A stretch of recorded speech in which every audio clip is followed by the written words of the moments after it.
Everybody, welcome to the Parent Recap. This week we took a look at Moses and the Exodus. We talked about how Moses and the Israelites followed God through this entire process, and how God works in like two kind of ways in this story, where we see him work through Moses. He doesn't need Moses to go tell Pharaoh to let his people go. God could do that himself, but he sends Moses because he chooses to work through Moses to accomplish that. But he also works very directly whenever he sends the plagues and that kind of stuff.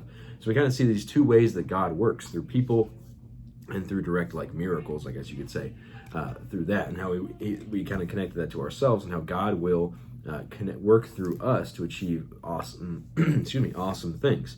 So we talked about like God doesn't qualify the called.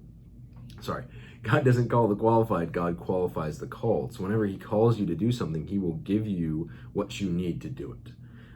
So kind of talked about all that, wrap that all up together. We're talking about Moses and the Exodus. Next week we'll dig into Joshua, and we're going to talk about the fall of Jericho a little bit there. Excuse me. As a part of that, also I'm still working on those weekly recap things I'm going to try to give out probably next week.